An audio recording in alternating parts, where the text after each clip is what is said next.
Bonjour à toutes et à tous. Je fais cette vidéo aujourd'hui pour partager avec vous quelques conseils. Il n'y a pas longtemps, on devait chercher un appartement à Paris parce qu'on déménageait. Et avant de déménager, bien évidemment, on a regardé plein de vidéos, on écoutait plein de conseils et tout le monde disait que trouver l'appartement à Paris, c'est super compliqué. Surtout si vous avez le dossier un peu moyen, le dossier qui n'est pas très parfait, donc ça va prendre un mois, donc c'est vraiment pas facile. Honnêtement, ça faisait un tout petit peu peur au début, mais on n'avait pas de choix, donc on a décidé de déménager. En fait, on a trouvé l'appartement en 48 heures. C'est-à-dire qu'on a trouvé l'appartement en 2 jours. On n'était pas du tout stressé par nos recherches. On le faisait tranquillement. On s'est bien préparé. On a pris ça comme un petit défi. Et hop, 48 heures, on a trouvé l'appartement qu'on désirait. L'appartement en plein cœur de Paris. Et c'est pour ça que je me suis dit que notre expérience et la méthode qu'on a adaptée, ça peut être utile pour certaines d'autres personnes qui vont un jour ou qui sont actuellement en recherche d'appartements à Paris. Donc, première chose qui est très importante, c'est votre dossier. Je pense que vous savez déjà que dans le dossier, il y a les documents qui sont obligatoires. Donc, c'est par exemple votre pièce d'identité, votre contrat de travail, les bulletins de salaire, votre avis d'imposition. Mais je vous conseille d'ajouter d'autres documents qui peuvent avoir une valeur ajoutée à votre dossier. Par exemple, votre CV. Si vous avez la situation qui est actuellement pas trop stable, si vous n'avez pas de travail ou vous avez juste une promesse d'embauche, ajoutez votre CV. Ajoutez votre CV, bien sûr, qui est bien à jour. Ça peut rassurer le propriétaire. Ça peut montrer que vous avez de l'expérience, que vous avez déjà travaillé avant. C'est rassurant. Et c'est exactement ça ce que cherche le propriétaire. Deuxième chose, ajouter une lettre de motivation. Oui, il s'agit de recherche d'appartement, mais on fait comme pour trouver le travail. C'est aussi quelque chose qui fait que le propriétaire, en fait, il a une première impression de vous. En fait, il s'agit là de juste d'une petite présentation, je ne sais pas, une demi-page A4, une présentation très synthétique en fait de votre situation. Donc ici, il s'agit de parler de vous, qui vous êtes, est-ce que vous êtes seul, est-ce que vous êtes en famille, en couple, est-ce que vous avez des enfants. Donc il s'agit de parler de votre âge, de votre situation professionnelle, est-ce que vous êtes étudiant, en stage, CDD, CDI. Et ici également, n'hésitez pas de parler de vos revenus supplémentaires et parler des revenus de vos garants, si vous en avez. C'est très important, c'est très rassurant pour le propriétaire parce que ce que cherche le propriétaire, c'est votre solvabilité. Il faut qu'il soit sûr que vous allez pouvoir assurer le paiement de loyer. Voilà, donc ça c'est le deuxième document. Et après, bien sûr, donc vous ajoutez vos documents. Et n'hésitez pas, et c'est très très très conseillé, d'ajouter les documents de vos garants. Même si votre revenu, ça couvre 3 fois le montant de loyer mensuel, le garant, c'est quand même important parce que ça montre, même si vous avez un jour le problème avec votre travail, vous avez toujours quelqu'un sur qui vous pouvez compter.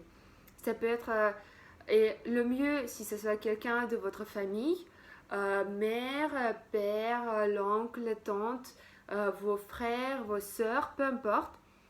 Mais ça peut être également des amis ou je sais que nous personnellement on n'a pas utilisé, mais il existe aussi en France des systèmes qui te permettent d'avoir une garant en ligne, même si vous n'avez pas le garant de quelqu'un de votre famille. Voilà en ce qui concerne le dossier. Deuxième point, c'est en fait c'est juste le conseil, soyez méthodique et soyez bien structuré et en même temps n'oubliez pas d'être très ambitieux. Paris c'est quand même une ville qui est très grande et forcément vous avez plus envie de vivre dans un arrondissement que dans l'autre, vous préférez certains quartiers à l'autre. Voilà, donc n'hésitez pas de déterminer les quartiers, les arrondissements que vous préférez parce que ça va limiter votre recherche et en fait ça va vous aider de se focaliser et choisir vraiment quelque chose qui vous plaît, qui sera par exemple, je sais pas, proche de votre travail ou pas loin de vos parents ou juste à côté de parcs où vous aimez aller vous balader. Donc, choisissez bien l'emplacement de votre appartement parce que c'est important. À long terme, ça va vous assurer le confort de votre vie quotidienne. Voilà. Donc, troisième conseil, c'est la recherche en soins. Là, il faut adapter le bon méthode et je pense que c'est la méthode qu'on a trouvée. Peut-être il y en a d'autres, mais bon, le résultat est là, donc c'est pour ça que je partage avec vous. Nous, on est parti sur les deux voies de recherche. Donc, première voie, c'est recherche Internet. On s'est abonné sur le site avec des annonces comme particulier à particulier, loué à Gilles, le Bon Coin, etc. Donc là, ce sont les sites qui regroupent en fait les annonces des agences et les annonces des particuliers. Et franchement, en fonction de vos critères, mais vous allez recevoir des annonces presque chaque 10 minutes pendant la journée. Après, forcément, il y a les appartements que vous aimez, les appartements que vous n'aimez pas. Et là, en fait, ces alertes, il faut les suivre tout au long de la journée. Et dès que vous recevez l'alerte qui vous intéresse, appelez tout de suite. Bien sûr, si ce n'est pas l'alerte à minuit, bon, dans ce cas-là, appelez le lendemain matin. Mais autrement, si c'est l'alerte que vous recevez de 9h jusqu'à 20h, même 21h, n'hésitez pas à appeler tout de suite. Même si vous appelez 30 secondes après que l'annonce était publiée, vous ne serez déjà pas les premiers. Donc c'est pour ça que soyez efficaces, soyez réactifs. Et surtout, s'il y a le numéro de téléphone, utilisez le téléphone. C'est toujours mieux de parler à quelqu'un que juste envoyer SMS, voilà, parce que quand vous parlez, la personne vous entend de voix vive et ça fait déjà première impression, donc c'est toujours mieux. Et donc, le deuxième voie qu'on a choisi, c'est juste aller dans les agences. Oui, là, il y a des frais d'agence, mais en même temps, là, dans les agences, on trouve le conseil, on trouve parfois les offres qui n'étaient pas encore publiées en ligne. Donc là, sur ces offres, vous pouvez être le premier, en fait, être le premier candidat pour cet appartement. Voilà, donc comment on faisait? Donc comme je dis, on suivait tous les alertes en ligne et en même temps, on sortait le matin, on allait dans l'arrondissement qui nous intéressait, on choisissait une grande axe, une grande rue, hop, on a marché, on voit une agence, même pas besoin de regarder la carte, les agences, il y en a plein. Donc vous marchez, vous voyez une agence, vous entrez dans l'agence, bonjour, je cherche un appartement de XY mètres carrés, meublé ou pas, pour le prix maximum de... qu'est-ce que vous avez? Normalement, presque chaque agence il a quelque chose à vous proposer. Dans ce cas-là, vous prenez rendez-vous pour faire une visite tout de suite. Après, tant pis, s'ils n'ont rien, c'est pas la dernière agence au monde. Donc vous sortez, vous continuez vos recherches, vous marchez, vous passez dans l'autre agence avec le même discours. Et je peux vous dire que pendant la journée, vous pouvez facilement faire vingtaine d'agences et prendre rendez-vous déjà même pour le jour même en fait, ou pour le lendemain. D'habitude, pour les visites, il n'y a aucun souci, ça se fait assez rapidement. Donc, par exemple, vous voyez l'agence à midi, déjà à 16h, 17h, vous pouvez faire une visite très facilement. Donc voilà, donc cherchez en ligne, mais n'oubliez pas la méthode qui est quand même assez fiable, c'est les agences. Allez directement dans les agences, dans l'arrondissement et dans les quartiers qui vous intéressent. Voilà. Et mon quatrième conseil, c'est bien sûr rendez-vous lui-même. Donc, premier rendez-vous, ça va se faire normalement par téléphone. En fait, c'est le premier contact que vous prenez avec le propriétaire. Et en fait, c'est pour ça qu'il faut déjà être prête pour cette premier rendez-vous parce que c'est là que la première impression elle se fait. Donc, comment normalement ça s'est passé pour nous? Donc, on a vu l'annonce qui nous intéresse. on appelle, bonjour, je m'appelle comme ça, donc j'ai vu votre annonce que vous avez publiée sur le site, voilà, pour l'appartement à ce prix-là de tel mètre carré. J'aimerais faire une visite. Ok, d'accord. Est-ce que vous pouvez parler déjà de votre situation?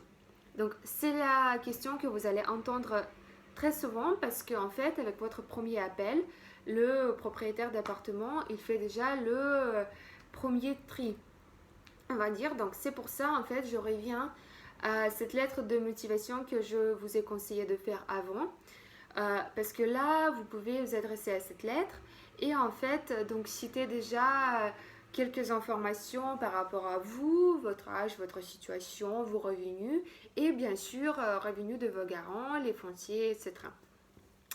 Et donc, le but de ces premiers appels, c'est de déclencher bien sûr un rendez-vous dans l'appartement.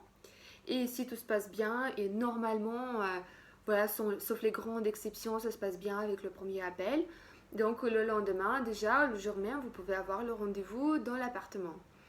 Et là également, je vous conseille de vous préparer, c'est-à-dire déjà, première chose, de vous habiller correctement.